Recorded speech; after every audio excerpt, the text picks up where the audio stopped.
Arsenal are something different this season. We are seeing things from this Arsenal team that most fans have been crying out for so long, and it seems like Mikel Arteta is listening. He's looking to play a more expansive, fluid, beautiful style of football. That is what the fans want. Don't be so defensive. We have an array of attacking talent. Please let them off the leash and show what they can do in football matches. And I think we are now reaping the rewards of having all of this attacking talent. Now, we need to be careful because this team isn't perfect yet, and people won't like that, but this Arsenal team is still gelling.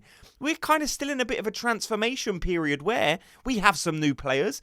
We have a new number 9 that we are now slightly accommodating in terms of the way we play, more direct, but that Newcastle game showed me things that leaves me so excited for the rest of the season. I want you to genuinely let me know who was your man of the match for Arsenal versus Newcastle. There are some shouts out there that I'm hearing because you just look at people like Timber. I think Eze had a great game. Gabriel, so many players you can reel off and say this guy was the difference. But there is something Arsenal are doing this season that's leaving me feeling confident. Like, you know when you get these late wins, everyone always says it. It's like, if you want to be champions, you need to kind of win those games where it seems like it's maybe going to be a loss or it's going to be a draw. I'm kind of in two minds with it though, because you can't do that every single week. You know, when you get them late winners, it's jubilation. I love it. There's nothing quite like a game where you think you're going to lose the game and then all of a sudden you score 2 goals in quick succession and you win the game. Like I said, the emotion is unlike anything in football when it's like, we've lost this game, especially with Liverpool losing on the weekend. It's like, this is such a massive missed opportunity. Then all of a sudden you get a goal. Then all of a sudden you score the winner and it's just crazy. You have to do that if you want to go on and win the league. I think Liverpool are living proof of that because you look at them last season. And we had conversations on this channel where it's like, Liverpool can't keep doing this. And then through the whole of last season, they were snatching victories when it looked like a certain draw. And that is what you need to do if you want to go on and win the title. Now, there's also evidence that you can't do it every single week. Like, we've seen Liverpool do it for basically every game this season. It's been a tight game. Then all of a sudden they nick it right at the end. But we're seeing you can't do it every week because Liverpool went to Crystal Palace and they got slapped. So you can't play with fire every single time and expect not to get burnt. But we're in those games when it looks like it might be a draw or it might be a loss. Those are the games. Those are the points that you look back at the end of the season and say, that was pivotal in winning the title. That was crucial for us to really keep gaining them points to push a successful title bid. So that's what Arsenal need to keep doing. Like I said, you need to only have those sprinkled in with those great performances. Like you're seeing with Liverpool this season, they've done that every single time, but we haven't seen those great performances. That's why I feel more confident as an Arsenal fan, because we're kind of winning those games or turning those games around when it looks like a loss. We saw it at Man City, we saw it at Newcastle, but we've also had some games sprinkled in there where you think this team is scintillating. They're playing a brand of football that I'm really enjoying. You've seen moments, you've seen flashes, you've seen whole 45 minutes and 90-minute games of Arsenal really playing great. There's also been some performances where we've had the conversation of, is this working? Do we need to switch this player? So like I said at the beginning, we're still not perfect, but winning these type of games are massive. You need to pick up points where we didn't last season. Newcastle away is a perfect example of us doing that. And now we go into a run of fixtures where it's like, there's a bit of breathing space. Now, again, none of these games in the Premier League are easy, but if you just go and look at Liverpool's next 5 or 6 games and Arsenal's next 5 or 6 games, it actually spins on its head and it looks like Arsenal have the easier next set of fixtures. Again, it's not totally easy. Things can still happen. Moments can still change. But I would rather have our next set of fixtures. I remember having this exact conversation at the start of the season, and I was looking ahead to kind of this period where we just finished playing Newcastle. I said, don't be surprised if Arsenal are kind of lingering in 4th position and people are questioning, why are Arsenal looking so bad this season? I think it's very easily explained. Look at the fixtures Arsenal have had to play this season. It's not a surprise to me that Arsenal haven't won every single game, or there was discussion about what is the direction that Arsenal are travelling in, because you look at our fixtures and by far and away we've had the hardest set of fixtures. Just look at some of the teams Arsenal have played this season. You give that start of the Premier League season to Man City, to Liverpool, and they struggled just as much, if not more. So for Arsenal to be 2 points behind Liverpool at this stage of the season after playing all of those tricky fixtures, ooh, you better believe it's looking good for Arsenal this season. Now, there are some moments of that match that I want to touch on. And like I said, I want you to let me know who was your man of the match in that game. For me, one of the big talking points I'm seeing online is the Victor Gyökeres penalty. Now, look, Arsenal fan, we know that's a penalty, right? Because we've seen countless examples of where that was a penalty. I mean, you look at the Sanchez one for Chelsea, basically the same. He didn't get enough contact on the ball, so he gave away I don't know if it's a penalty or it was a penalty, and then he got sent off, and it was just like, this is no different.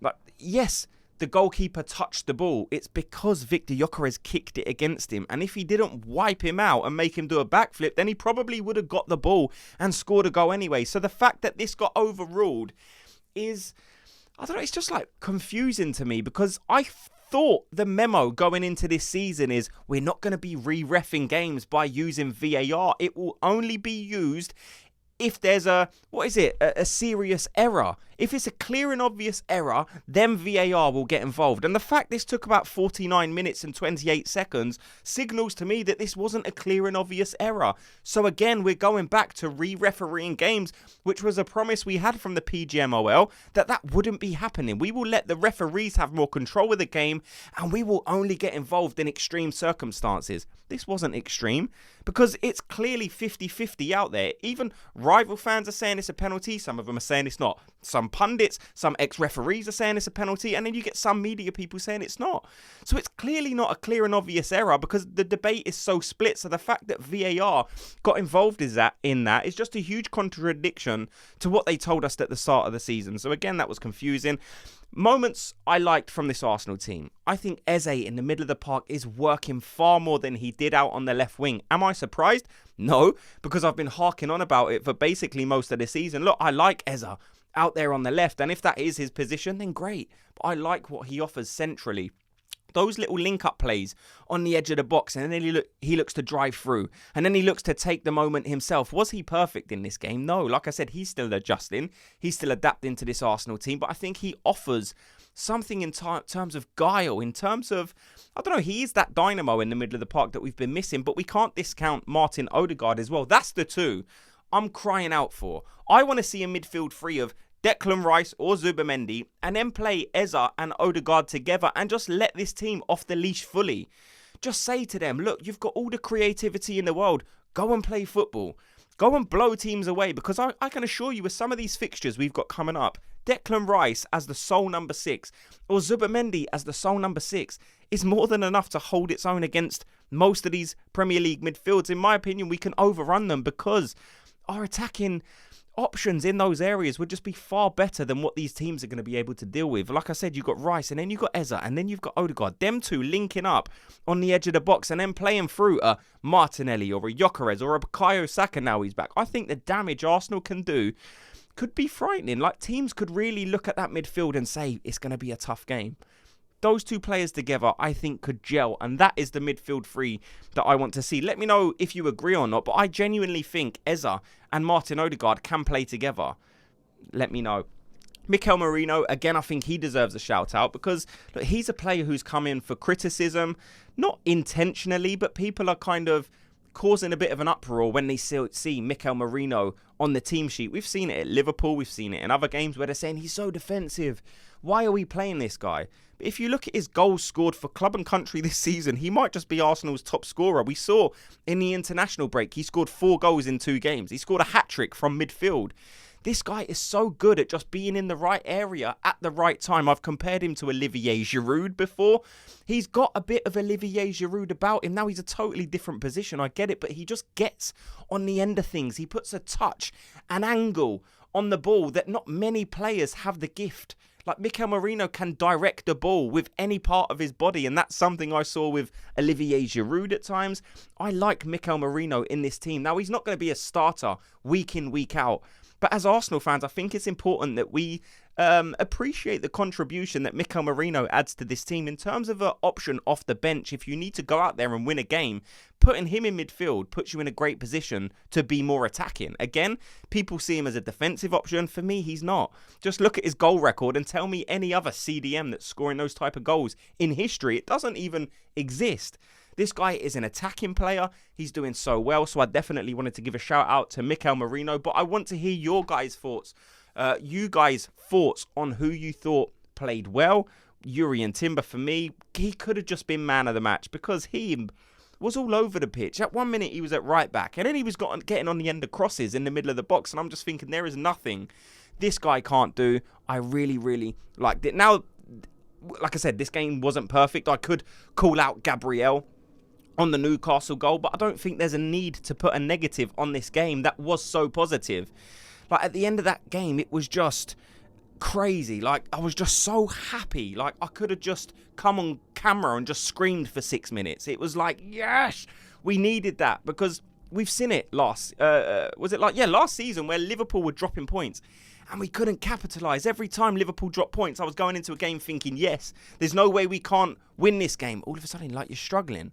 And you're thinking, why are we not able to get over this hurdle? And it was kind of similar in this game. I thought, right, Liverpool have just lost. We can go out there and beat Newcastle at St. James's Park. Is it going to be easy? And of course it's not. It's going to be a difficult game, but I think we can do it. The game starts, you go 1-0 down. All of a sudden you think, right, we're all over them. We are literally dominating this game, but it's going to be one of them games where it's like we couldn't win, even though we dominated. And then the toxicity is going to creep into the fan base. But then you score that goal and you think, you couldn't happen. And then Gabriel gets on the end of another cross. Gabriel pops up in so many big moments for Arsenal. Like I said, let me know your thoughts on everything you've heard in this video. Thanks so much to everyone for watching and listening. Before you go, if you could do me a quick favour, just hit like and subscribe, and I'll speak to you all in tomorrow's video. Gooners, have a good day.